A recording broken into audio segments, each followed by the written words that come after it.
Hello everybody, this is ManuS. Welcome to another Eternal Top Decks video series. We got another sweet new deck to talk about. This one is initially built by Hulkbuster of Team Eternal Warcry, and I took his idea and initial version and worked from there and turned it into the monster that I think it is by now.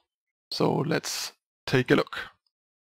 The deck could be called Fire Justice Primal Plate, because there's no real other essential marker around it. You could also call it like FJP midrange or aggro or whatever, but I think Deepforged Blade is like a very essential and sort of the best card in the deck, so that's why I named it Blade, because it's very much a Deepforged Blade deck in my view. Alright, so the way this deck evolved basically was Hulkbuster took it to an ETS top 8 I think 2 weeks ago, and even top 4, and then lost. And yeah, I really liked the idea and was wondering if it could work, because the deck looked really ambitious with all the color requirements and slow power base and stuff. And when I started playing it, I was really impressed. Like, the first thing that I changed even before trying it was cutting the Darkwheel agents that he had, because they were just obviously terrible, and he agreed after the tournament that they were really bad and should be cut. What I did is I replaced them with Kothons. Another thing I did is add more Deepforged Blade, because the deck runs 29 power, so can easily support 4/5 drops, and Blade is really powerful, especially on Aegis units like this, and Vadius, or quick draw units like Vadius, or flyers even. It's just really, really good on most units in this deck, and against aggro decks it's great on the lifesteal units, Duo and Commando, gaining huge chunks of health, so it's basically impossible for the opponent to race you. Then some other changes basically were I cut Vanquish and added Permafrost, simply because Permafrost is much more versatile and also so much more efficient. The difference between 1 and 2 can't be overstated, it's huge.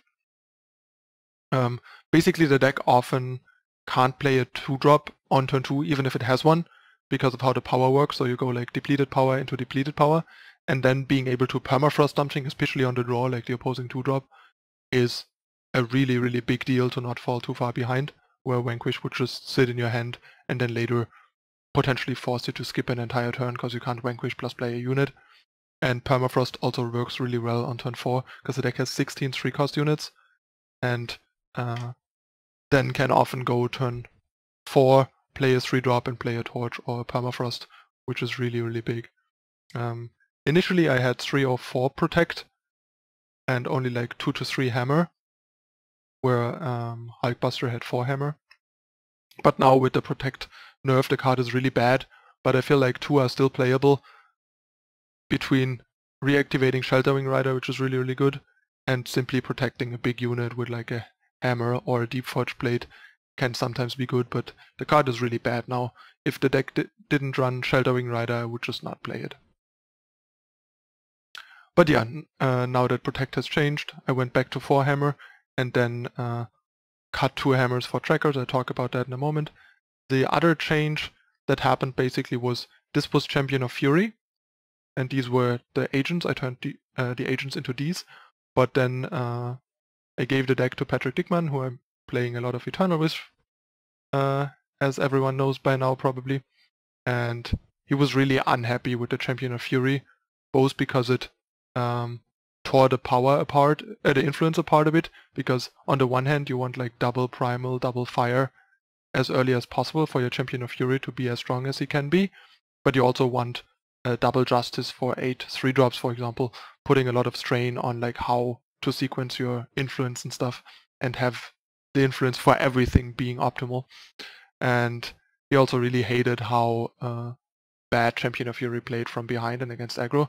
I was aware of all of those things, but I felt like it's not that big of a deal, so I didn't question it much. I didn't mind too much, because my win rate against all the aggro decks was above 60% anyways, or I think against the Gunslingers deck I was slightly positive, and against Skycracker and Recano I had way above 60%, so I didn't look for a change, but I saw his points, and he wanted to play Grenadine drones instead.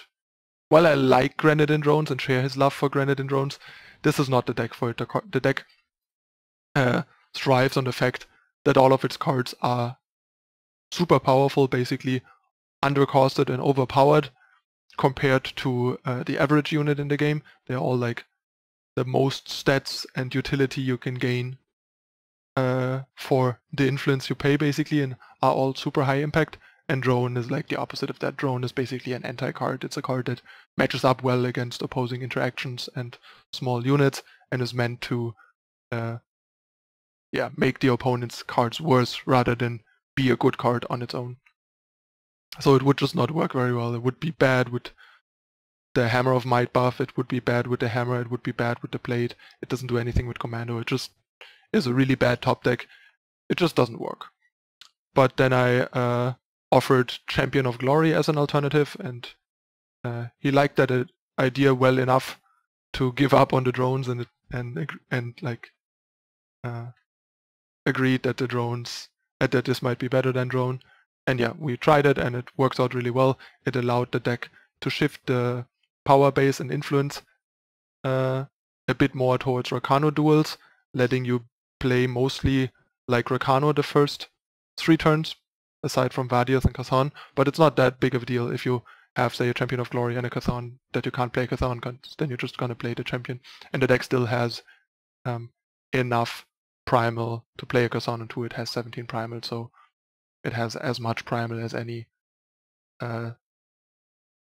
2-faction deck that plays primal as its secondary color. For example, like a Horo deck that is running like heavy justice, which they usually do because of all the 3-drops, would have the same amount of primal as this deck.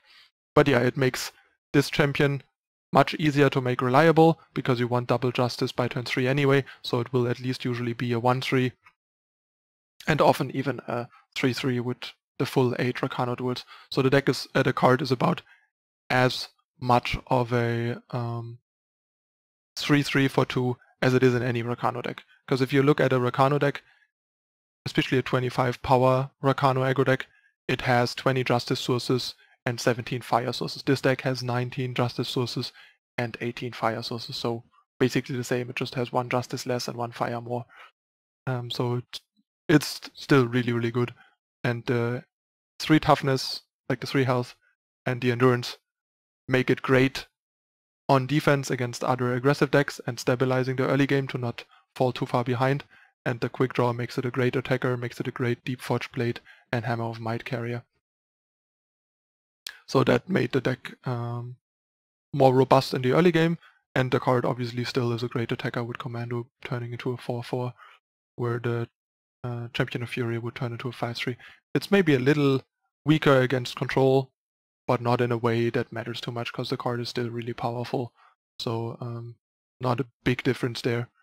But yeah, the charge of Champion of Fury lets you push a bit harder against control. So that's like a slight loss. But the deck still does pretty well against the control decks that you see these days, so it's not a problem. And then the last change basically was AromaNova the other day bringing up Alpine Tracker again. Like I discussed the card at some point when looking for if there's like other cards that the deck might want to play with Patrick going through the collection, and we decided to not mess with Tracker because first of all it wasn't that well positioned when we talked about it, and second of all it's another big strain on the power base. Basically at this point between Shelterwing, Rider and Tracker, if you don't have double primal on 4, you basically don't have a 4-drop, so that's a downside, while Hammer can always be played as long as you have 4 power basically. So that's definitely a downside, and it gives you more possibilities to have cards in hand that you don't have the influence for. But right now, between Grenadines making a resurgence to fight the Gunslingers and the Gunslingers themselves with a lot of Grenadines in them, Alpine Tracker is really, really good, and it also adds some more charge back into the deck against control, making it really nice, helping to deal with rune hammers and stuff like that. It also kills the newly nerfed Alchemist and so on, so the card is pretty well positioned right now, even though the influence is still tricky. So yeah, AromaNova made me reconsider the tracker, and I liked how it fit with the current metagame, and we were also not that happy with 4 hammers anyway. Of course, the card is a bit clunky and it opens you up to removal. Like if you have one guy in play, you rather play a second guy than slap a hammer on it most of the time, unless your opponent has like no removal in their deck, which is rarely the case. So having more units and a bit less hammers is nice there too, and it also can randomly wreck other aggro decks like Skycrack. When you stall them out and then they have a bunch of 2/1s lying around and Aegises, and then just play this, pop all the Aegises, clear like 2 of their units, and then the turn after you can just torch or permafrost their Vadius and stuff like that. So yeah, tracker has been playing out really well. 2 is a good number, would probably run more in the sideboard. And yeah, the rest of the deck is just basically what Hulk came up with. It was his core idea of building like a Fire Justice primal good stuff, aggressive mid-range deck basically, and I just took the concept and ran with it and evolved it, and I can only tell you guys, this deck is in my opinion one of the best decks in the game right now. I have, I think, almost 180 games now, a win rate of 63%. It fluctuates between like 62 and 64 still, so, but more like between 63 and 64. So the deck has one of the highest win rates over a big sample size that I had with any deck in the game ever since I started playing. The deck is super powerful. It's surprisingly consistent, like the influence is even pretty good at like 19, 18, 17 distribution, 19 justice, 18 fire, and 17 primal. So the deck has like the same amount of influence for fire and justice as your average Rakano deck, and still has the same amount of primal influence that you would see in most decks that have primal as a secondary color, like for example Skycrack aggro and so on. So the influence requirements are really, really well met. The main cause of this is that the influence is, that the power development is slow and depleted, so you will sometimes have a 2-drop but not a second and not a ready power on turn 2, so you have to play a 2-drop on turn 3, you have to push your entire curve back sometimes, or you can play like a 2-drop on turn 3, then play a banner and play like a torch or permafrost. That's another big reason why these 1-cast removals are so important. And yeah, if you see a lot of mirrors, I can see trying to fit some vanquishes in, because permafrost is pretty bad in a mirror, especially against my list with 4 plates. Against Alk's last 2 lists that still only run 2 plate for whatever reason, permafrost is much better, and permafrost still like breaks the Aegis on Shelterwing, turning it into a wall. But yeah, against this list, permafrost is really bad, and vanquish would be really good to deal with the 4 plates. And yeah, the deck is just all good cards, which makes it perform very consistent, because your hands always have a high card quality, your top decks are always going to be impactful, no matter what, which is a really big upside of this type of deck, and the reason why the deck is so strong, because you just always have cards that matter. You have always impactful cards, where other decks have a lot of situational cards or cards that are only good at a certain stage in the game. This deck always draws raw power if it doesn't draw actual power.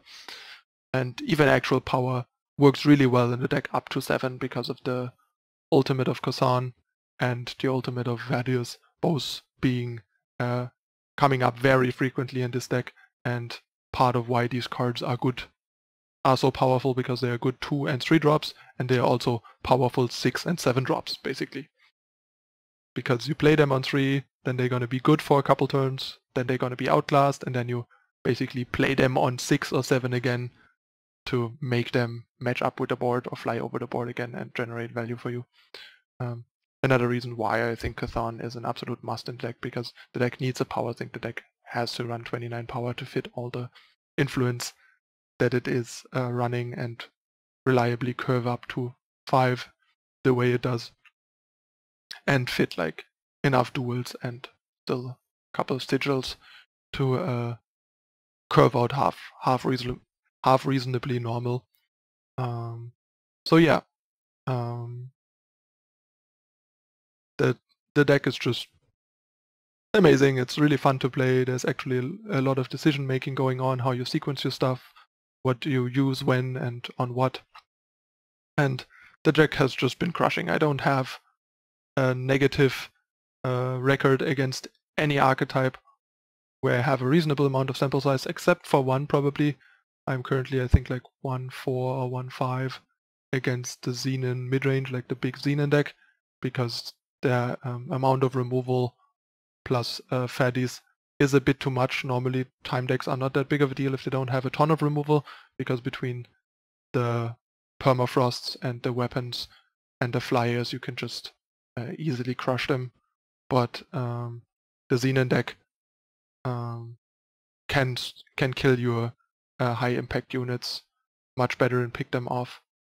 And also, to be fair, some of my draws in that matchup have been lackluster, but yeah, the deck is also pretty good at punishing you and taking over for having weaker draws, and Varus choice taking high impact cards like Shelterwing Rider or Vadius that would otherwise be hard to handle in play is also a big upside for them. So that's the one matchup that I seem to struggle with.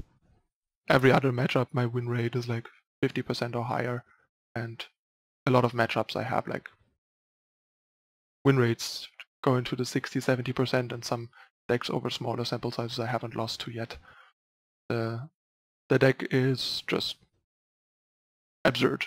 Yesterday, for example, on stream I went 22-8 over 30 games, climbing from like around 700-ish to 250 in no time. Almost, I made it close to like top 200 again thanks to this deck, but I didn't have enough time to make it back into the top 100 after my horrible downswing and trying some wonky decks, putting me all the way down to rank 1000. So I climbed from like 1000 with grenadines and this to like 250 yesterday in one day, so that was pretty sweet. Alright, that was a long explanation and story behind the deck. It's time to get into some games. Let's play some ranked with it. Stay tuned for the first game coming up next.